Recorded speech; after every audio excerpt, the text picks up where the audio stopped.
This is Stanford Engineering's The Future of Everything podcast, and I'm your host, Russ Altman.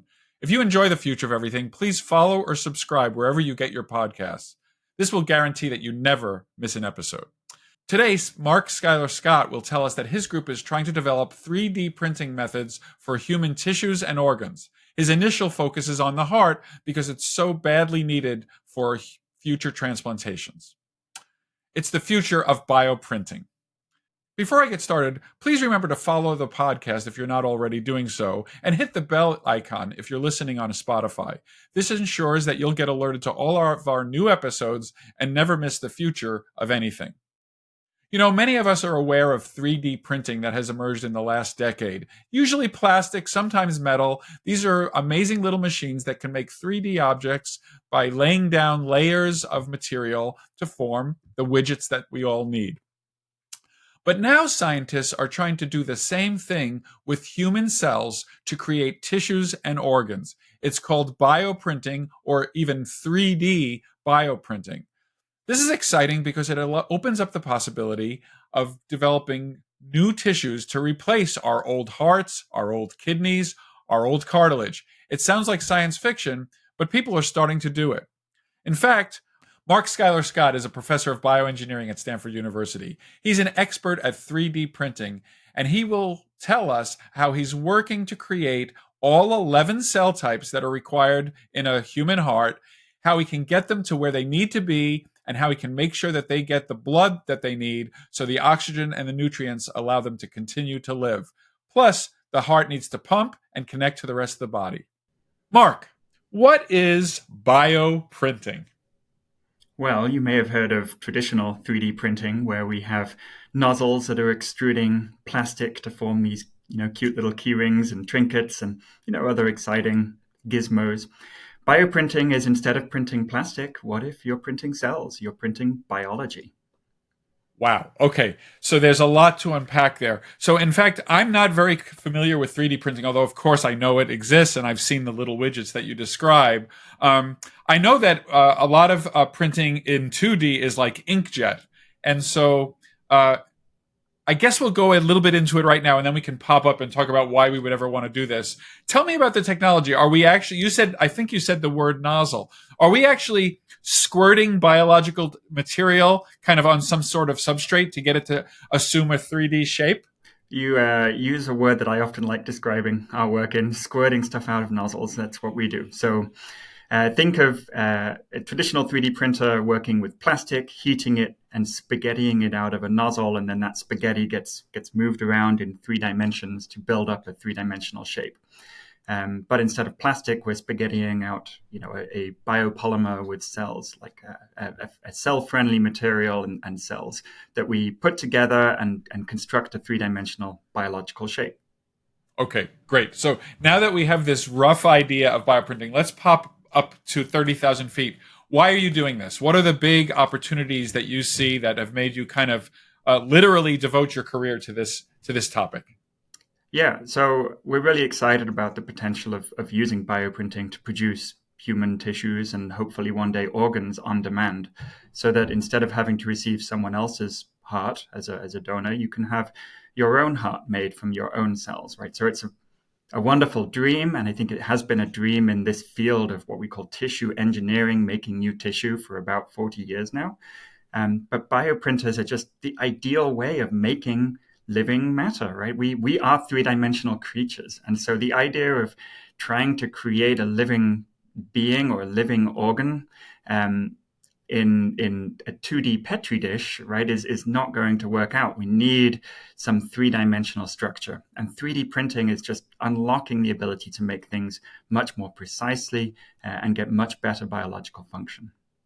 Okay, great. So that's a very exciting, the idea of a transplant where, as many people know, one of the big risks of transplant is rejection, where the immune system basically realizes that donor heart doesn't match the rest of the body, and there's an attack on it, which can really lead to, rejection of the organ and the need to do something.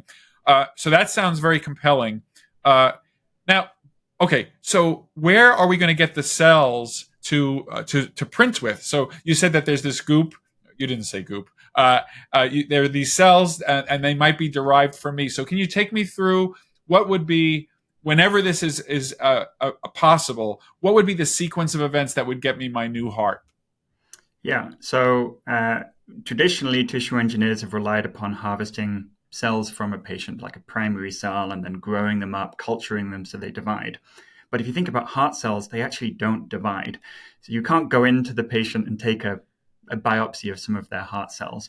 So we rely on going back to stem cells. And fortunately for us, there have been a lot of advances in stem cell biology in the past 10 years, where now we can take your own skin cell or blood cell, like white blood cell, and reprogram it, that is, turn it into a stem cell, an embryonic-like stem cell. And this is really exciting because now we have a source of unlimited patient-specific cells from you. And these cells we can divide in a big bioreactor to create giant quantities, vats of these cells. Huh. And then we instruct them in these vats to turn into specific cell types like the heart or other cell types that are present in the heart. And that forms our raw material that's, can be made up of your own genetically identical cells.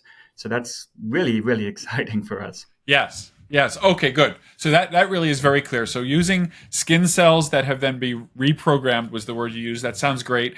Now, everybody knows that the heart, well, many people know that the heart is made out of bunches of different types of cells. We have the cells that contract, the myocytes. We have the vasculature, the cells that make up the arteries and the veins. There's an electrical signaling system in the heart. So it sounds like there are multiple cell types. How do you get them in the right place? Yeah, this is not easy. So first we have to create them, right? We have to make 11 different cells. And that means... Is it 11? 11 different cells that we're making as part of our big effort to recreate the human heart. And this means we need at least 11 different vats that are instructing the cells to become each of the different cell types. And we need to do that not in a few million cell scale, but we need billions of these cells. And so that's sort of step one for getting the raw material for the printers. The second thing we do is then work with a method of 3D bioprinting that we call embedded 3D bioprinting. So instead of printing in air that you may be familiar with a traditional 3D printer where you're kind of extruding material out layer by layer, we're actually printing one material inside a second support material. So we're printing down into a bath of support gel. And that allows us to work with very soft matter. We're not working with plastic. We're working with stem cells. So these are not hard, rigid, predictable materials. These are gooey, right, mayonnaise-like consistency of compacted centrifuge stem cells and stem cell-derived different cell types. So we work inside this support bath so that it's able to retain its shape while we're printing, and we can extrude this three-dimensional structure of the different cell types. Now, there's 11 different cell types, then we have to come in with 11 different nozzles, right, to extrude each of these different materials in turn so that we can create the resulting pattern of, do you want me to list them? We can go for it. Yes, let's do it. 11. It's only 11. Ventricular cardiomyocytes, atrial cardiomyocytes, arterial endothelial cells, venous endothelial cells, smooth muscle cells, macrophages, Purkinje fibers, nodal cells, cardiac fibroblasts, epicardial cells, endocardial cells. I probably missed one, but that's...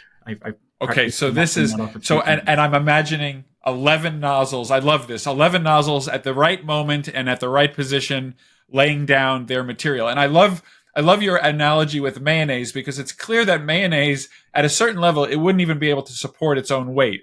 And so you talked about a scaffold. How do you build that scaffold? Is that some sort of temporary scaffolding, like when you build a building that eventually gets removed? Or will this, in fact, become part of the 3D printed organ as well? So the support bath we're printing in will not remain part of the tissue. It can be removed at a later point. So we have a few different materials that others in the field have really pioneered. One of them is literally hair gel, which is quite nice because if you add a little bit of extra salt, it liquefies and you can wash it away. And it's very biocompatible and safe and available in massive bulk. But other ones are using, for example, little microparticles, little tiny pieces of gelatin that you may know as Jell-O. And this, you can raise the temperature to 37 degrees and the Jell-O melts, and then you can melt away the support bath. So you basically initiate this gel to liquid transition by changing the temperature or the ionic concentration of salt, and that allows you to then lift out your resulting tissue. Okay, so this is great, and it starts to become, now we can start to see how this might be possible. Let me go to this issue of you have these cells, and I won't say cells have a mind of their own, but cells do have functions that are kind of built in and that they can do. So I'm wondering, how much help do the cells give you? Do you have to get it exactly right? Or will the cells sort things out because they know that they're supposed to be doing a certain thing and they're supposed to have certain neighbors? And so do they actually migrate a little bit and organize themselves appropriately? Or is that too fanciful, wishful thinking by Russ, and you have to get it exactly right? So it's a little yin and yang to this, right? The good thing is that the cells can do some of the hard work for us at the cell scale, right? Maybe they migrate to find their neighbor and then the heart cells communicate and connect with each other. That's great. But also cells have a mind of their own, and that makes it hard to predict how it's going to behave, right? We as engineers often want to instruct biology what to do, but biology is a lot cleverer than I think your average bioengineer, including myself. So that means that there's a lot of work involved in really carefully coordinating how those cells behave. So I mentioned one of them, right? When we create this mayonnaise of cardiomyocytes, they need to be liquid-like enough that we can print them through a nozzle. But that means that they're not all connected to each other in a tough tissue, right? You can't print heart tissue; it's just going to tear and break. Instead, we work with lots of little micro tissues of heart, which independently can kind of flow and form this mayonnaise consistency. But we need it ultimately to become strong and to beat synchronously. And so for that, the cell migration, encouraging these cardiomyocytes to kind of crawl out of their little tiny tissue and find their neighboring tissue is really important. And that will not only allow it to beat more synchronously because they're now touching each other, but also allow it to start mechanically connecting. So it goes from a mayonnaise to a steak-like consistency. Yes. A steak. So okay. This is. We will not be eating these. These are human cells. No. That's a. Although, as you know, there are colleagues of yours. Yeah, there are colleagues of yours doing very similar things for the purposes of eating, but we won't go there today. Are we going to be printing a full size heart, or are we going to print like a baby heart and let it grow? And if the latter, would it grow in the so-called 3D Petri dish, or would you implant it and let it grow in the natural environment where it's going to function? That is a great question. We have projects in both spaces. So one of our projects is focusing on heart transplantation in the adult, for which we'll be creating a full-size adult heart. And the second is working on a biopump, or something that is able to provide a second ventricle for children born with one ventricle. And for this, because this is an operation the child might undergo in its first 1 or 2 years of life, then that will have to grow with the patient. Now, I'm going to be quite frank here. No one has tried to make something at this scale out of stem cells, and no one can say exactly what these are going to do over a long time period in an animal. It's just not been done at this scale before. So we hope it might grow with the patient, and there's quite a lot of engineering literature that shows these tissue-engineered scaffolds can grow, but not at necessarily the scale of a whole organ. So we don't know yet how these are going to respond in vivo. But that's what we seek to understand. And I would also imagine that there's a concern, or at least you have to make sure that you can get these things when they are growing to stop growing. So is that a technical challenge? Do you imagine that these cells that are now being encouraged to migrate and grow and form the heart, is there a risk that they will continue to grow kind of beyond what you really want? And that's another great question. So there's a lot of concerns, and everything is a challenge.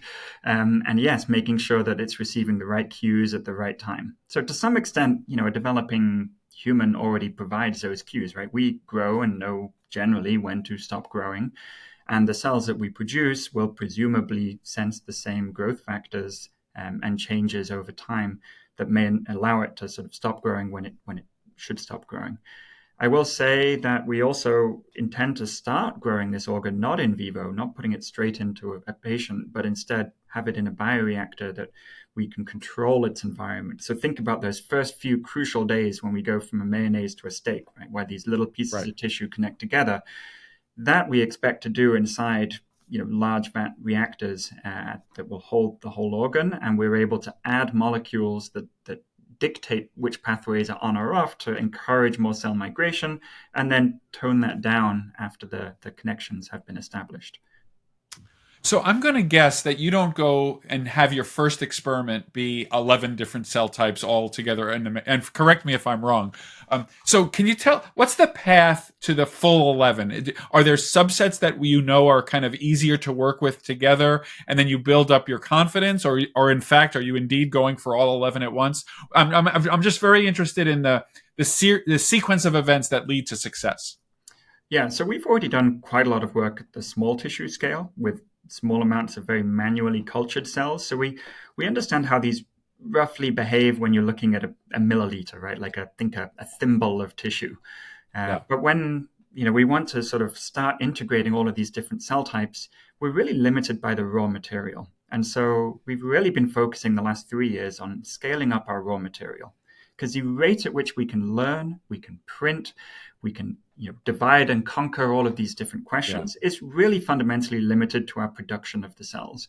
So we are actually kind of putting our blinders on and running straight towards making 11 cell types all at heart scale.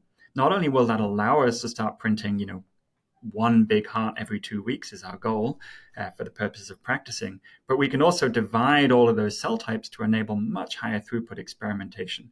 There are so many variables that we need to control. What we're putting the cells in, how we mechanically train the cells, right? These heart cells need to beat and align strongly. How we electrically train them, right? What are they going to do when we add macrophages or immune cells into the tissue? How are we going to integrate the big vessels? How are they going to connect with the microcapillaries to make sure that every heart cell is within 20 microns of a microvessel? Right? These are enormous challenges. And having the variegated 11 different cell types that we know are important in the heart, having them at a good scale where we can conduct experiments that really depend upon a lot of cells. We're not able to do most of these experiments in a thin Petri dish, right, on 2D, right, because their oxygen is not a problem. They're going to receive enough oxygen from above. We need to do this, in fairly large tissues and with a lot of cells. And so focusing on that scale up is just the rocket fuel for the rest of the project. Yeah, it really makes sense. And I know that as a professor, it means that you don't have students who are waiting for these cells to do their experiments or who are competing with one another to get access to the cells. But if you have a big vat and if it's full, then, 1,000 flowers can bloom and you can get the experiments done. Well, we'll be back. Of cells, you might say. Say that again. A cornucopia of cells is the yes, goal. A cornucopia with a little squirting nozzle at the end of it. Well, this is the future of everything with Russ Altman. More with Mark Skylar-Scott next. Welcome back to the future of everything. I'm Russ Altman, and my guest today is Professor Mark Skylar-Scott from Stanford Bioengineering. In the last segment, Mark told us about this amazing capability to print 3D human cells to create things like the human heart. He outlined the 11 different cells that are needed and how we get them in the right place. In the next segment, he will tell us that vascularization, getting those blood vessels throughout the entire organ, is a huge challenge. Not to mention the ethics of doing this, and also, what's the timeline? So, Mark, one of the things you said at the very end of the last segment was every cell needs to be a certain distance from a blood vessel in order to get nutrients and oxygen.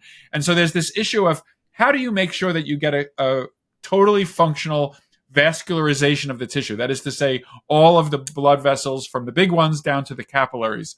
Where are we with all that? Yeah, so this is a really crucial problem in tissue engineering in trying to manufacture human scale organs. And why?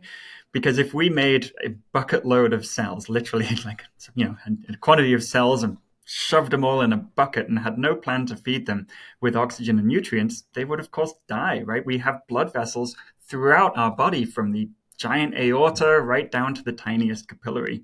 And these supply the necessary oxygen and nutrients to every cell to keep them living. And if we don't have a plan in place to make sure that the cells we produce and compact together into the shape of a heart don't have a blood vessel network ready in place, ready, connected to a pump, perfusing oxygen, sugars, nutrients to every cell in that tissue, it's going to die in a matter of hours.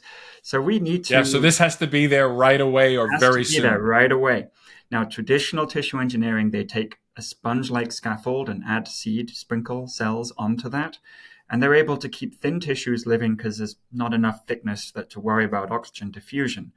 But when you want to manufacture a solid organ, these traditional approaches of tissue engineering really fall short in reproducing that 3D vascular network. And that is the key that 3D bioprinting is unlocking.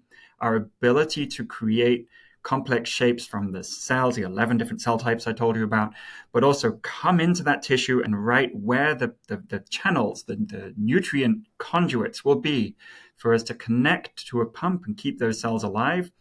Everything else falls apart, right? We have to deal with keeping those cells alive before we can think about anything beyond that. So 3D printing can print the big vessels, but every single endothelial cell, right down to the capillary, right, that's the blood vessel cells forming the tiniest capillaries, we aren't going to be able to print every single capillary network. There's far too many, far too dense in the heart. So we will, and this gets back to what we discussed earlier, we will rely upon some degree of self-assembly, some degree of the cells knowing at the smaller scale how to connect those tiniest capillaries, relying on biological signals for angiogenesis, this process of tiny vessel creation.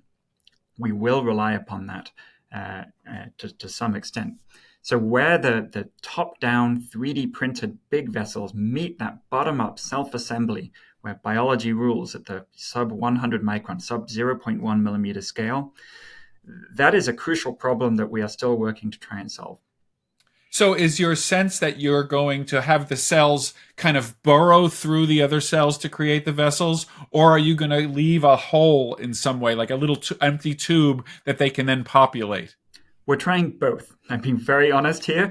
It's extremely difficult to get the capillaries to go through dense cardiac tissue. You'd think the cardiac tissue would say, hey, give me blood vessels. I need the I like oxygen, you. and that would happen. Welcome. The reality is, for some reason, the endothelial cells, these blood vessel cells, kind of run away from the heart cells. They get pushed out, and it's really annoying. It's a very hard problem to solve. So one strategy we're thinking about is creating the space for the cells to grow. And the other is working on the cell development to see, are we missing something? Because we know this works in vivo. We know this works in the body, but it does not work outside of the body. So what are we missing? And that's sort of where our lab is putting a lot of efforts in. So it's all about vascularization and feeding those cells. Feed me, feed me. See more. I want to switch tacks to the issue of ethics. This must raise ethical issues. You're taking human cells. Of course, you have nothing but honorable motives, but you could imagine other uses of this that might be less honorable. What is the status of the ethical discussion of printed organs? And what are the controversies, if any, in the field about the ethics of all this? So we'll start at the stem cell, right? So there's the embryonic stem cell, as you know, is a politically fraught entity. But we're fortunate that now that rather than relying upon fetal tissue, we're actually able to get the cells that we want from induced pluripotent stem cells. So we can genetically engineer your own cell with your consent. Consent is extremely important with cell source. The cells you're taking, the patient knows exactly what you're going to do with it, what you'll use them for, making sure those restrictions are documented and in place. But if you take a biopsy from a patient and turn it into their own induced pluripotent stem cell that can form all the different tissue types that an embryonic stem cell can, then I think this circumvents many of the ethical concerns that were present 1 or 2 decades ago in stem cell biology. The second concern is access. Right? This is not going to be cheap, right? There's a lot of steps in making a heart, and it's far more complex than making a small molecule and injecting that into a patient. And because of the complexity, this I don't think will be available broadly, even when technically feasible, that it will be available broadly for a long time. Now, that doesn't mean we shouldn't start putting the steps in place to make sure that what we are doing is as sustainable as possible. And engineering here can play a big role. There's a big effort, and we discussed it, we kind of touched upon it earlier with the lab-grown meat industry. Yeah. There are a lot of people that are trying to make a lot of cells very affordably and very reproducibly. So I think the economics is going to play in our favor over the next 1 or 2 decades to help with that. But it's definitely something we have to be mindful of as we develop something as complex of a printed organ. I love your reference to the meat, to the artificial or cultivated meat industry, because there are many examples in history of where some big commodity capability drives down prices. I'm thinking also about computer units, especially the GPUs that power AI. Now they were created for games, and now they're doing a lot more than just playing Nintendo. And then the other thing I wanted to mention, because you said about consent, is it's very important because presumably you tell them, I'm going to take your skin cells, I'm going to make a heart. I promise not to also make brain tissue or other tissues that are not part of the plan. I'm sure that your consents include language about the scope of use of these cells. That's right.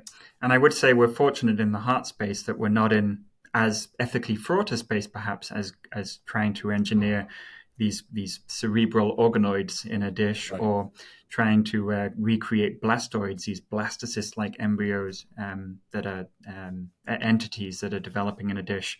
So we're not in that space. I think the heart is relatively more open waters from an ethics standpoint, and certainly Yes. there is areas of research too. It's just people need to be careful with what they're researching.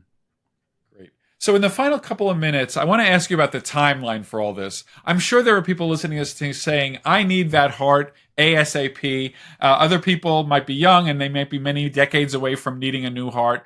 Can you give us a sense of what is the timeline that is a reasonable timeline for this kind of really quite amazing, kind of unexpected in some way work? Yeah, everything that we've described is still decades away, I would say. It's very blue sky research. I'd say that's our role in academia, is to think big and think broad and open new avenues of investigation. So this isn't something that's going to hit the clinic in the next 1 or 2 years for sure. But I think science can surprise us. I think we don't know what's going to be hard until we try it. And so, there's certainly avenues where, a decade plus this is feasible for first in human. You have to remember that the need for an organ, the need for a heart, is enormous. There are lots of patients that are not going to be eligible for a transplant, even though they need one. And so there's great grounds for compassionate use. So risks can be taken if it's supported by good preclinical data. And so our goal is to get that good preclinical data as soon as possible so that we can try and move this towards the clinic. But that is going to be a long process. That's fascinating, and I guess a corollary to that. And obviously, you're a leader in the field. Is the field gelling? Are we starting to see? I guess it's a funny question to ask, but are you happy with the number of competitors that you have, in the sense that this is creating a vibrant field where you're learning from each other, maybe competing a little bit? What is the state of the field? Yeah, I think in the biofabrication field, we're competitor collaborators. I think we all Yes. understand the challenge is enormous to manufacture tissues, right? There's been a lot of promises made in tissue engineering, and I think it's worked out to be a lot harder than anyone expected 40 years ago. So there is a real cooperative spirit that we can all learn from each other. There's a lot of development. There's every week there's new and exciting papers and methods and big moonshot attempts to make different tissues. So it is a very engaging field to be a part of. Thanks to Mark Skylar-Scott. That was the future of bioprinting. Thanks for tuning into this episode. With close to 250 episodes in our library, you have instant access to an extensive array of discussions on the future of everything. If you're enjoying the show and learning something useful, please consider giving us a 5-star rating and a review to share your thoughts. Your feedback helps guide our future shows and lets other people know about the show. You can connect with me on Twitter or X at RB Altman, and you can connect with Stanford Engineering at Stanford ENG.